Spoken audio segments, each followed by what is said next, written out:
Alaric Dawnfang had never lost a war. Not once in 15 years of ruling the kingdom of Veldrath had any enemy managed to break his walls, scatter his warriors, or make him doubt a single decision. He was built for battle, tall, broad-shouldered, with silver eyes that seemed to cut through everything they looked at, and a reputation that traveled faster than his armies. But tonight, standing before his war council with a letter in his hand, he felt something unfamiliar move through his chest. Not fear, something quieter than fear, something that felt almost like a warning. He set the letter down on the map table and pressed his fingers flat against the wood. 3 seasons, he said. His voice was low and steady, the kind of voice that filled a room without trying. 3 seasons of border attacks, 12 villages destroyed, 43 of our people dead. He looked up at the faces around the table, generals, advisors, commanders who had fought beside him for years, and not a single answer from Ashenvale. His second, Commander Bren, a weathered man with a scar that ran from his jaw to his collarbone, leaned forward. "They are not going to answer, my king. They never intended to." Alaric nodded slowly. He had already known that. He had known it for weeks, and he had waited anyway, because war was something you started carefully, not out of anger. But patience had its limits. "We march at first light," he said. "Prepare the Iron Moon Guard." No one argued. No one ever argued with Alaric when he used that voice. The council moved quickly, and within the hour the great fortress of Veldrath was alive with the sound of preparation. Weapons being sharpened, horses being saddled, orders being carried from hall to hall by torch-bearing messengers. Alaric stood alone on the ramparts long after the others had gone. He looked out at the dark highlands, at the rolling hills and shadowed forests that stretched endlessly toward the border, and he listened to the wind. His wolf was quiet inside him. It had been quiet for years now, ever since the last time he had let himself hope for something he could not control. He had long since stopped wondering why the mate bond had never come for him. He was an alpha king. He did not need softness. He did not need someone beside him. He told himself that often enough that he almost believed it. The march to Ashenvale took 4 days. Alaric rode at the front, as he always did, his dark cloak moving behind him in the cold highland wind. His warriors followed in disciplined columns, silent and focused. They trusted him completely, and he carried that trust the way he carried everything, without showing how much it weighed. They breached the outer walls of Ashenvale's fortress on the night of a new moon, moving through the darkness with the precision of wolves who had been trained their entire lives for exactly this. The fighting was short and fierce. Ashenvale's soldiers were brave, but they had not expected Alaric to lead the attack himself, and surprise gave Veldrath the advantage it needed.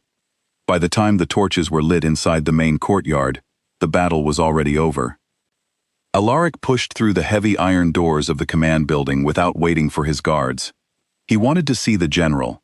He wanted to look the enemy's mind in the eye, the one they called the Grey Fang, the phantom strategist who had orchestrated every raid, every ambush, every carefully planned strike against his border villages. He stepped into the war room and stopped. The room was in disarray, maps scattered, a chair overturned, the lanterns still burning amber and gold across the walls. There was blood on the floor, not much, and the sharp smell of iron and cold night air. His warriors were already inside, and they had stepped back, forming a loose half-circle around the figure who stood in the center of the room. Not the aging, battle-hardened male general Alaric had imagined for 3 seasons. A woman. She was young, perhaps a few years younger than him, with dark hair cut close at the sides and longer on top, still damp from battle. She wore armor that fit her like it had been made for her body, etched with Ashenvale's silver sigil across the chest. Her sword was still in her hand, not raised, but not lowered either. Her knuckles were bleeding, her jaw was set, and her eyes, storm gray, still, and completely unafraid, found his, the moment he walked in. The world went silent. Not the silence of a room gone quiet.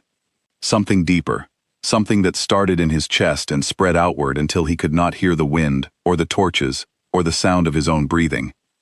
His wolf woke up.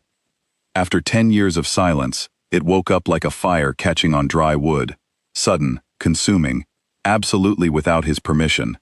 Every part of him that he had spent years closing off, locking away, telling himself he did not need, came alive at once. She was his fated mate. She was also the enemy general he had come to this fortress to execute. Alaric stood completely still. Not one flicker of what he felt crossed his face. That was the only thing he was grateful for in that moment, that he had spent 15 years learning to keep his expression exactly where he wanted it. He looked at her for a long moment. She looked back at him with the same kind of stillness, and he understood, without being told, that she felt it too. Her sword hand had not moved. Her breathing had not changed, but something behind her eyes had shifted, just slightly, and she hated it. He could see that she hated it. "Take her," he said quietly to his guards. "Alive." Her name was Sarah Ashvane. Bren told him on the march back. She was not noble-born, had not inherited her rank, had not been handed anything. She had fought her way up through Ashenvale's military structure over 15 years, starting as a border scout at 14, and rising through every rank by being better than everyone around her. She was the reason the border raids had been so precise, so difficult to predict, so consistently effective. She had a gift for reading terrain and timing that his best generals openly respected, even now. Alaric listened to all of it without comment. He visited her tent that night. He told himself it was for intelligence, that he needed to know Ashenvale's military structure, their alliances, their weaknesses, that keeping her close and questioning her directly was the strategic choice. Sarah sat across the small camp table from him with her wrists unbound. He had ordered that, and looked at him the way a person looks at something they are still deciding how to handle. "You can ask your questions," she said. Her voice was quieter than he had expected, steadier. "I will not answer them." "I know," he said. She looked at him more carefully then, and he saw her recalibrate slightly. She had expected pressure. She had not expected honesty. "Then why are you here?" she asked. He said nothing for a moment. Then, "The river poisonings at the Veldrath border. 3 months ago. Was that Ashenvale?" Something crossed her face, brief and complicated. "No," she said. "The merchant convoy ambush in early spring. The one where 4 of my people died." "No," she said again, quieter this time. He leaned forward slightly. "Then who?" She held his gaze for a long time, long enough that the lantern between them burned lower, and the shadows in the tent shifted. "I don't know," she said finally, and he believed her. Not because he was naive, but because he had spent 15 years learning to read the difference between a person hiding something and a person telling a truth they wished they didn't have to tell. She wished she didn't have to tell him that, which meant she already suspected the same thing he was beginning to. He put Bren on it the moment they reached Veldrath. Quietly, with strict orders for secrecy. He needed to know who had funded the border raids, who had paid the mercenaries, who had wanted Veldrath and Ashenvale at each other's throats badly enough to manufacture 3 seasons of war. While Bren searched, Alaric's council demanded answers. They wanted to know why the Grey Fang was still breathing. They wanted a public trial, a swift sentence, a message sent to every kingdom that dared to strike at Veldrath. He gave them delays, policy, procedure, the need for intelligence. He moved Sarah from the secure holding cells to a guarded room on the upper floor of the East Wing. Not a comfortable guest room, not a prison cell, something in between. She had a window, she had books, she had meals brought 3 times a day by guards who treated her with professional distance. He visited every evening. He did not call them interrogations anymore, even to himself. They were not. They were conversations that started with chess and ended 2 hours later with both of them still at the table, neither of them entirely sure how the time had passed. She was extraordinary to talk to, precise and honest, and completely unwilling to soften an opinion just because he was the one she was saying it to. She told him about her family, not volunteering it, not as strategy, but because it came up naturally in the context of something else she was saying, and she was not the kind of person to leave out the truth just because it hurt. Her parents had lived in a small village on the border. When she was 12, that village had been destroyed during a Veldrath expansion campaign, not under Alaric's rule, but under his father's. She had survived by hiding in a river. She had walked for 3 days through the highlands before Ashenvale's border scouts found her. Alaric said nothing for a long moment after she told him that. Then he said, I am sorry. She looked at him sharply, as if checking whether he meant it. He did. That does not fix it, she said. No, he agreed. It does not. She looked at the chessboard between them for a long time, then she reached out and moved her queen. Your move, she said. The attack came on a Tuesday night, when the castle was quiet, and the guards outside Sarah's door had just completed their rotation. Alaric was in his study when he heard it, not with his human ears, but with the deeper awareness that had kept him alive through 15 years of rule. Something wrong in the rhythm of the castle. A door that should not have been opened. Movement in a corridor that should have been empty. He was running before he had fully decided to move. He came through Sarah's door to find 3 men already inside, not in Veldrath uniforms, not in Ashenvale's colors, but in the plain dark clothing of paid professionals. Sarah had one of them already dealt with, which did not surprise him. He handled the other 2 himself, fast and without ceremony, in the way that reminded everyone who occasionally forgot that Alaric Dawnfang was not a king who sat behind his walls. When it was over, he was leaning against the doorframe with a cut across his ribs that was bleeding more than he would have liked to admit. Sarah crossed the room and stood in front of him. She looked at the wound, she looked at his face, then she went to the small basin in the corner and came back with cloth and water. Sit, she said. He sat. She cleaned the wound in silence. Her hands were steady and precise, the hands of someone who had treated injuries in the field for years. He watched her face while she worked and said nothing. Why did you come? She asked, not looking up. He thought about giving her a practical answer. He had several available. Instead, he reached into his coat with his uninjured arm and drew out a folded document. She took it. She opened it. She read it. He watched the color leave her face. The documents were Bren's work, 2 weeks of careful, dangerous investigation that had traced the border raids, the river poisonings, and the merchant ambushes to a single source. The Redthorn Syndicate, a coalition of Veldrath's own noble houses who had profited from wartime trade contracts and stood to lose everything if peace returned. They had paid mercenaries.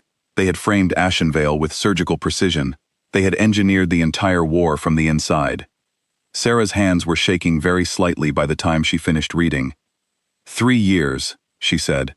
Her voice was controlled, but only just. 3 years of my life. 3 years of my people dying. She looked up at him. Because of your own nobles. Yes, he said simply. There was nothing else to say. She folded the document carefully and set it on the table beside her. She sat down on the edge of the bed and pressed her hands together and breathed for a while. He waited. Finally, she looked at him. What are you going to do? Whatever it costs, he said. The great hall of Veldrath had not been so full in a generation. Every noble, every senior warrior, every council member, every ambassador present in the capital had been summoned. They stood in rows beneath the high stone arches, and the air in the room was tight, with the kind of anticipation that comes before something irreversible. Alaric stood at the head of the hall and spoke clearly and without hesitation. He laid out everything, the evidence, the names, the timeline. He did not soften any of it. He did not frame it as a tragedy or a mistake or an unfortunate misunderstanding. He said plainly that Veldrath had gone to war based on false information manufactured by men in this very room, and that the enemy they had spent 3 seasons fighting had never attacked them at all. The Redthorn Syndicate, 8 noble houses in total, had their titles stripped before the assembled court, before the hour was out. Then Alaric walked the length of the hall. Sarah stood near the far doors, dressed simply, her hands at her sides. He had asked her to be present. He had not told her why. She had come anyway. He stopped in front of her.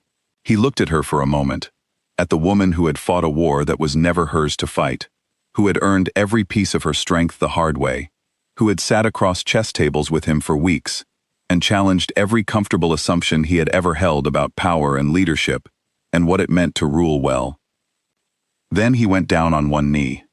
The hall went absolutely silent. I declared war on the wrong kingdom, he said, his voice carrying clearly through the room. I owe you more than I can repay in this hall today, but I intend to spend a great deal of time trying. He looked up at her. You are my fated mate. I am not asking you to accept that because of fate. I am asking you to consider it because of who you are, and who I want to be." Sarah looked down at him for a very long moment. Then she reached down and took his hand and pulled him to his feet.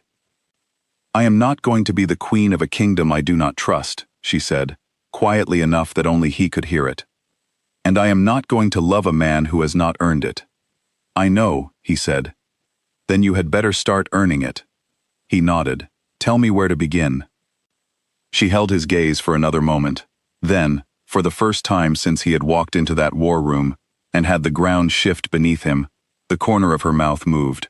Not quite a smile, but the beginning of one. "Come back tomorrow," she said. "We have a peace agreement to write." He did come back the next day, and the day after that. He came back every day for months. Through the long negotiations, through the rebuilding of border villages, through the slow, careful work of making something right that had been broken for a very long time. He was not a perfect king, but he became a better one. And on the night of the blood moon, when Sarah found him standing alone on the ramparts looking out at the highlands, with the expression of a man who had just begun to understand how much he had to learn, she walked up beside him and took his hand without a word. His wolf was quiet in a way it had never been before, not empty, not silent from grief or numbness, but still in the way water is still when it has finally found the place it was always moving toward. He looked at her. She was already looking back.